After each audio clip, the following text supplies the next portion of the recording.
Hello friends and welcome. It is back in bicep day. I'm going to call it posterior chain day because I sprinkled in a touch of legs. I do not run a traditional bro split for multiple reasons. I stopped training back for nearly a year before my wedding at the recommendation of the seamstress, a recommendation I wish I had not followed. Nonetheless, I naturally build muscle on my back very quickly, perhaps due to my genetics or from past muscle memory when I used to train back very frequently. When I train my upper body, I will often do 1 or 2 leg exercises, despite the fact I do not recommend this for the average person. This is based on my body, how I respond to training, and what I have learned over the years works best for me. The main message here is that in time you will learn where you and your body have specific outliers and will learn to adjust accordingly. Until you know these details, it's best to follow broad advice and make personalized adjustments along the way. For people that are doing a total body workout, it would make more sense to be doing upper and lower body. I've been training for roughly 20 years, and as a result, I color outside of the lines maybe more than I should. On this specific day, we hit the gym early and I was not quite awake yet. I want to start warming up and waking up with seated exercises on muscle groups that I train often while allowing my body to wake up all the way. In general, it's best to warm up with dynamic stretches and mobility patterns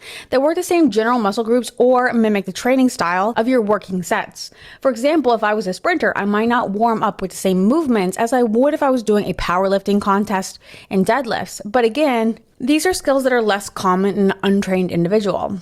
Because of the nature of this specific day, my warm-up was to some extent doing chores at home, lighter warm-up sets, and dynamic stretches throughout my session. Had I been more awake and had I been aiming to follow a more strict plan, I would have done the dynamic mobility the first 5 to 10 minutes and then perhaps a lightweight set of my working lifts. And this is what I recommend for those who are new to training and for people that have been recovering from an injury, those who have not been lifting, or people that are coming back from time off of training. Technically, the 3 leg exercises I do this day are a form of me waking up, and they do not formally belong on the day. I'm not a fitness influencer and I'm not trying to show you a perfect life. I'm showing you my realistic day with all the quirks that come with it. In the real world, the gym is not empty. I do not have all day to wait for the equipment that I want, and I sure as heck and bob am not going to prioritize my camera over someone else enjoying their time at the gym. Because lower leg development is always on my list of goals, these were my wake up sets, whatever that's worth. I did 4 sets of 10 to 12 reps for hamstrings and quads. I have tried all of these leg machines and I enjoy these the most for these muscle groups. I'm still learning what machines I like best at this specific gym for rows and some of the upper body lifts. You may notice this here shortly. I recommend if you join a gym, try to take the time to explore the equipment on days where you are well rested and intentional to get a good assessment of how you feel and how your body responds to the different equipment. We have contemplated joining a different gym for this very reason. Despite going to the gym for some time, they have made a few updates over the years, and very few of them have been favorable. When purchasing a gym membership, cost and efficiency is a very important factor. But if the closest and cheapest gym also have the crappiest equipment, it might be worth a slightly longer drive or a slightly more expensive membership if the equipment is far more superior and or available. A diverging lat pull-down machine is designed to simulate the natural movement of the arms during a lat pull-down exercise. They have 2 separate handles that move on their own path. This provides a more natural and ergonomic movement that is intended to be consistent with the body's biomechanics. It's intended to distribute the stress equally across the muscles of the back and focuses predominantly on the latissimus dorsi and activates as well the biceps and the shoulders. Because the 2 arms diverge, it can be more effective for your workout.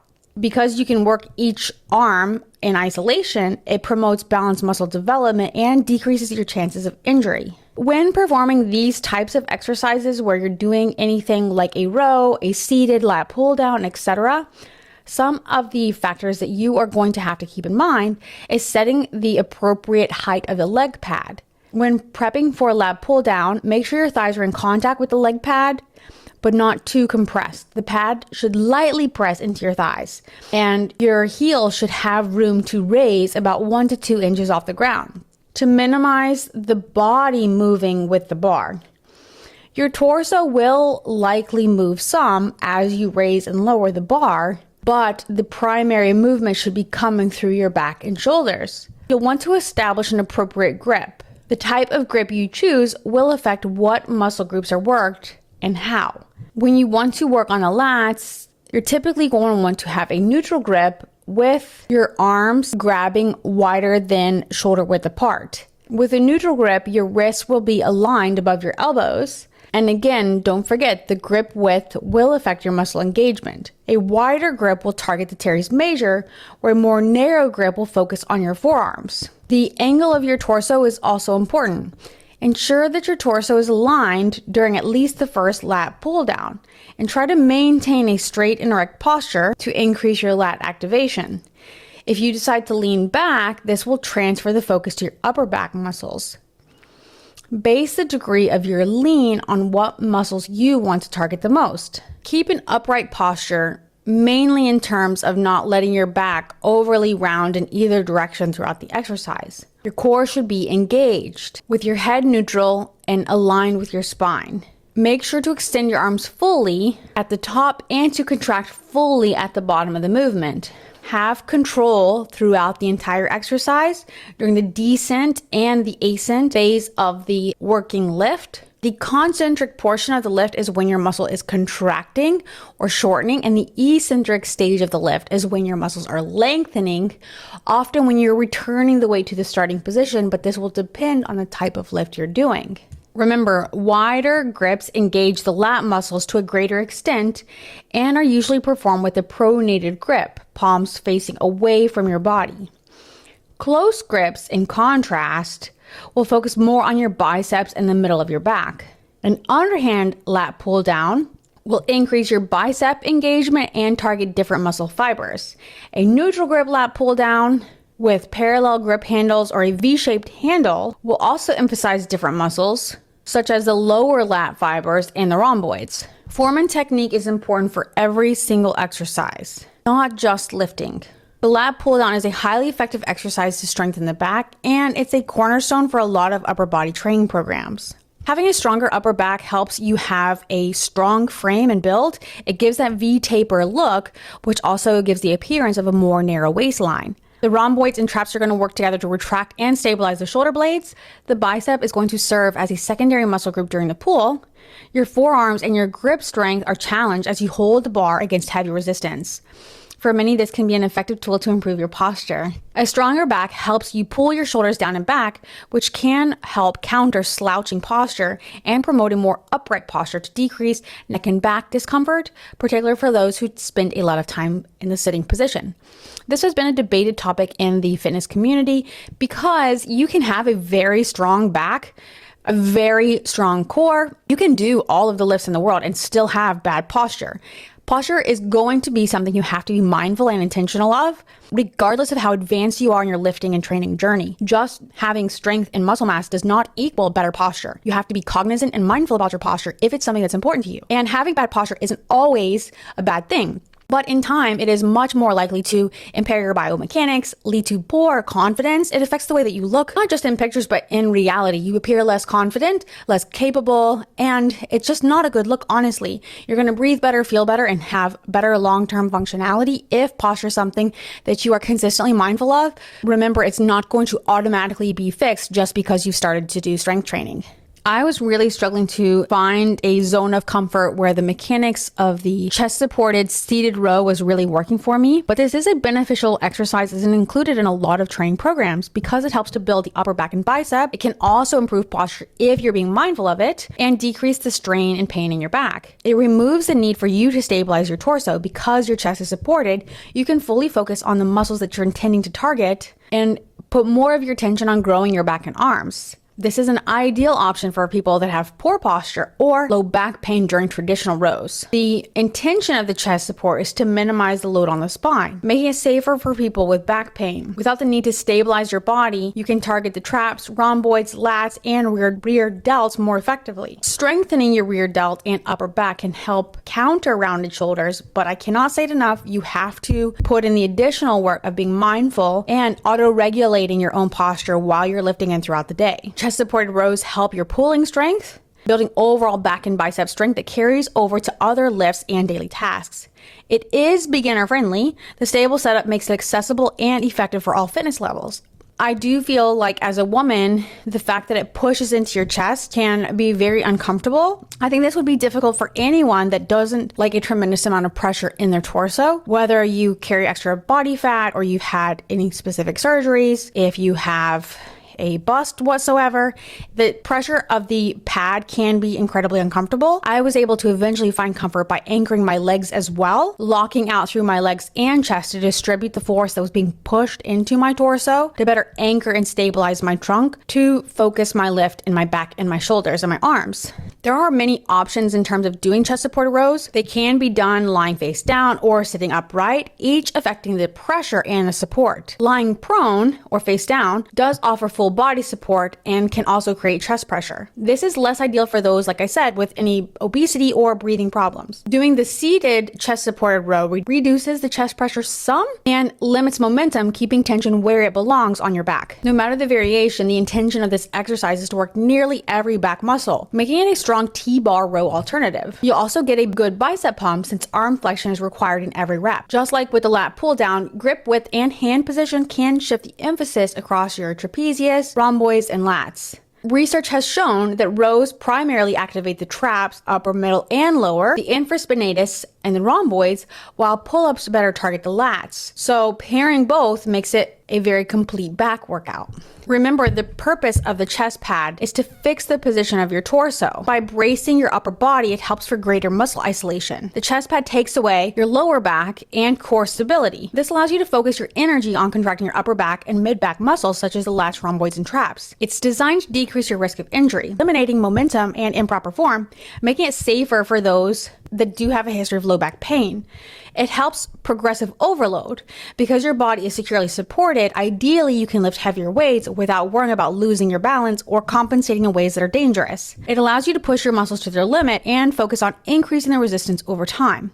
For bodybuilders that are targeting specific back muscles and focus on hypertrophy, the stability helps you feel the target muscles better for a better mind-to-muscle connection. I do personally prefer the seated row without a chest pad, but that is probably in part because I enjoy the compensation. But this variation is typically a cable machine that has foot plates and requires you to maintain the upright posture throughout the movement. The key differences between the seated row without a chest pad and the ones with a chest pad, the one without a chest pad, there is increased core and stabilizer development that you have to be responsible for. Since the torso is no longer fixed, your core, lower back, glutes, and hamstrings must all activate to stabilize. Choose a chest pad row if your goal is hypertrophy or muscle isolation, decreasing low back stress, and maintaining strict form. The overhead tricep press is one of the most effective exercises for building and strengthening the long head of the tricep, the largest portion of the tricep muscle. Unlike most pressing movements like pushdowns or dips, the overhead position fully stretches the long head of the tricep.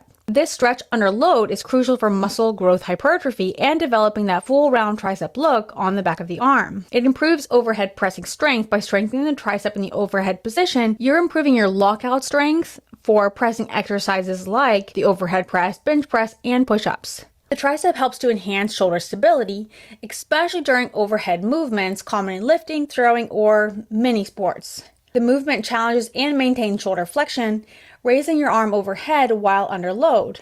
Over time, this can help counteract tightness in the lats and improve postural alignment, particularly for people who sit a lot or have rounded shoulders. For many tricep exercises, you're going to want to keep your elbows still, focusing on the movement coming through your arm. Try to keep your core braced as if someone was going to punch you, and minimize your ribs flaring to keep your torso nice and solid. Preacher curl is new to my exercise regime, and I actually like it more than I thought that I would.